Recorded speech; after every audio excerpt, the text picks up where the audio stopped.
بسم اللہ الرحمن الرحیم۔ اسلام الحاد کی تردید کیوں کرتا ہے؟ اسلام الحاد کے سامنے مضبوط دیوار کی طرح کیوں ہمیشہ آ کھڑا ہوتا ہے؟ اس کی کچھ بنیادی وجوہات ہے۔ ملحد کہتا ہے کہ خدا موجود نہیں ہے اور یہ کائنات اور یہ دنیا خود بخود وجود میں آ گئی ہے، جس کا ریفرنس وہ بگ بینگ تھیوری سے لیتے ہیں۔ لیکن یہ کیسے ہوا، کیوں ہوا اور کس نے کیا، یہ سوال اب تک الحاد پرستوں کے کوسچن پیپر میں شامل ہی نہیں ہے۔ لیکن اسلام اور دیگر مذاہب کہتے ہیں کہ خدا موجود ہے۔ خدا کی موجودگی کا ثبوت ہر دھرم اور مذہب اپنے اپنے گرنتھوں سے ثابت کرنے کی کوشش کرتے رہے ہیں، اور الحاد ہر قسم کی دلیل کو ماننے سے انکار کرتا ہے۔ اب سوال یہ پیدا ہوتا ہے کہ صحیح کون ہے؟ اگر آپ کسی ملحد سے پوچھیں کہ خدا موجود نہیں ہے، اس کے پیچھے کیا منطق ہے یا کوئی دلیل پیش کیجیے، تو وہ آپ کو جواب دے گا کہ دعویٰ آپ کر رہے ہیں کہ خدا موجود ہے، اس لیے برڈن آف پروف آپ پر ہے، ہم پر نہیں۔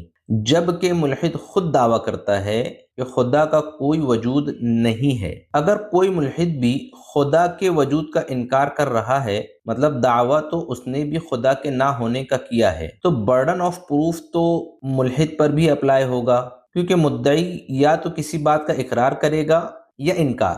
اقرار یا انکار کا پایا جانا اس بات کی دلیل ہے کہ دعویٰ کیا جا رہا ہے، اور یہ کامن سینس کی بات ہے۔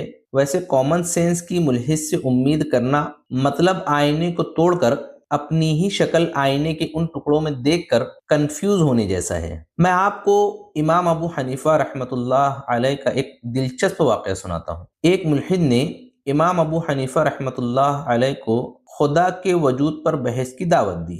وقت طے تھا، لیکن امام صاحب مقررہ وقت سے بہت تاخیر سے پہنچے، جبکہ امام صاحب کے بارے میں مشہور تھا کہ وہ وقت کے بہت پابند تھے، لیکن بحث کے لیے بہت تاخیر سے پہنچے، جو کہ حکمت پر مبنی تھا۔ ملحد نے پوچھا، حضرت آپ کو تاخیر کیوں ہوئی؟ امام صاحب نے فرمایا کہ جس راستے سے میں آ رہا ہوں اس کے بیچ میں ایک دریا ہے۔ جب میں دریا پر پہنچا تو وہاں کوئی کشتی موجود نہیں تھی۔ میں کشتی کے آنے کا انتظار کرنے لگا، لیکن قریب ہی ایک درخت تھا، وہ خود ہی مجھے دیکھ کر کٹنے لگا اور کشتی تیار ہونے لگی۔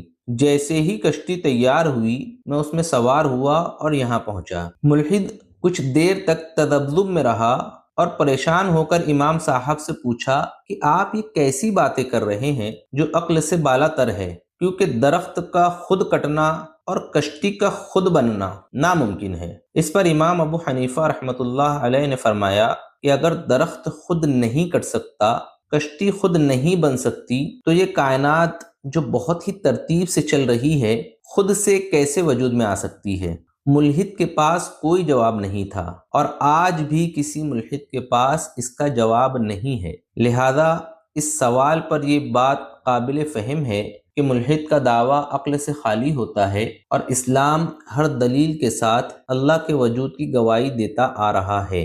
قابل تحسین بات یہ ہے کہ تاریخ میں اس طرح کے استدلال دیگر ائمہ سے بھی مروان ہیں۔ امام مالک رحمہ اللہ سے جب پوچھا گیا تو انہوں نے انسانی آوازوں اور زبانوں کے اختلاف سے دلیل دی۔ امام شافعی رحمہ اللہ نے شہتوت کے پتے کی مثال دی کہ اسے کیڑا کھائے تو ریشم، ہرن کھائے تو مشک اور بکری کھائے تو مینگنی بنتی ہے۔ مادہ ایک، نتائج مختلف، یعنی پیچھے کوئی تدبیر کرنے والا ہے۔